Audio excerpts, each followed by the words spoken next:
You say something embarrassing in a meeting. Nobody laughs. There's a pause. And before you can do a single thing about it, your face goes hot, then red, then unmistakably, humiliatingly red in front of everyone. Here's the strange part. You didn't choose that. You can control your voice. You can control your posture. You can even, with enough practice, control your breathing in a stressful moment. But you cannot, under any circumstances, choose not to blush. It is the one emotional signal your body broadcasts completely against your will. So why would evolution build a reaction that makes an embarrassing moment worse? One that literally advertises, "I am currently mortified," to everyone in the room. Turns out, that's not a bug. That's the entire point. And to understand why, we need to go back to Charles Darwin, who was obsessed with this exact question over a century before anyone had the tools to actually answer it. Darwin's strangest puzzle. Darwin called blushing the most peculiar and most human of all expressions. He wrote an entire chapter on it in The Expression of the Emotions in Man and Animals, and it bothered him precisely because it broke his own logic. Almost every other expression he studied had an obvious survival function. Fear widens your eyes so you can see danger better. Disgust wrinkles your nose to keep bad smells out. But blushing does the opposite of what a threatened animal should do. It makes you more visible, not less. At the exact moment you'd most want to disappear. He noticed something else too. Blind people who have never seen a blush on another person's face still blush themselves, which meant it wasn't learned by watching others do it. It had to be built in. That detail is the first clue that blushing isn't a social habit we picked up. It's hardware. What's actually happening in your face? Blushing happens when your sympathetic nervous system floods the blood vessels just under the skin of your face, ears, and neck with extra blood flow, a side effect of the same fight or flight machinery that spikes your heart rate when you're scared. Except this isn't about escaping a predator. It's a social alarm, tripped the instant you sense you may have broken a rule the group cares about. And the reason it shows up specifically on your face, rather than, say, your arm, comes down to biology. Facial skin has a much denser network of blood vessels sitting closer to the surface than skin almost anywhere else on your body. And those vessels are wired directly into your emotional nervous system in a way most other blood vessels aren't. Your face, in other words, was practically built to be a broadcast screen. The part that actually helps you.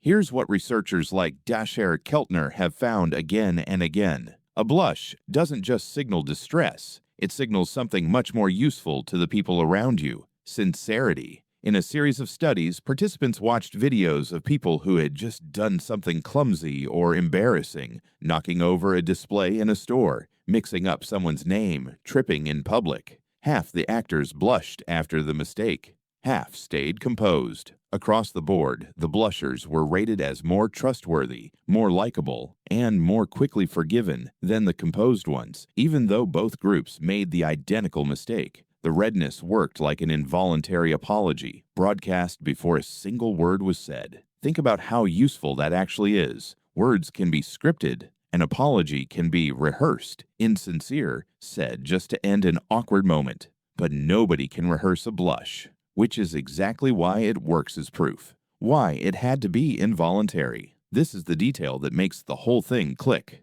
A signal only works as proof of sincerity if it can't be faked. Think about a genuine smile versus a fake one. Real smiles involve tiny muscles around the eyes that are almost impossible to trigger on command, which is exactly why we can usually tell the difference. Blushing takes that principle to the extreme. If you could blush strategically whenever it happened to be socially convenient, nobody would trust it. It would just become another performance. The fact that you can't summon it, delay it, or hide it is not a design flaw. It's the entire mechanism working exactly as intended. That's also why trying to not blush almost always makes it worse. The moment you notice yourself starting to blush, your brain registers a new threat, being caught blushing, which triggers even more of the exact physiological response you were trying to suppress. It's a feedback loop with no manual override switch, because an override switch would defeat the whole point. Why evolution cared about this. At all, zoom out far enough, and this stops looking strange and starts looking obvious. For most of human history, you didn't survive alone. You survived as part of a small group of maybe 30, 50, 100 people, and being cast out of that group wasn't an inconvenience, it was a death sentence. No lone human on the savannah was outrunning a lion defending against a rival tribe, or making it through a lean season completely by themselves, which meant the biggest danger to your survival often wasn't a predator. It was your own group deciding you were untrustworthy, selfish, or not worth keeping around. In that world, a mechanism that instantly, visibly, unfakeably signals, "I know I messed up and I feel bad about it," is an enormous advantage. It shortens the distance between rule breaking and forgiveness. It gets you back inside the group faster before anyone has to demand an explanation. In other words, blushing isn't your body betraying you in front of an audience. It's your body vouching for you. The detail that makes this even stranger, blushing appears to be one of the only expressions that's entirely unique to humans. Chimpanzees, our closest living relatives, don't do it.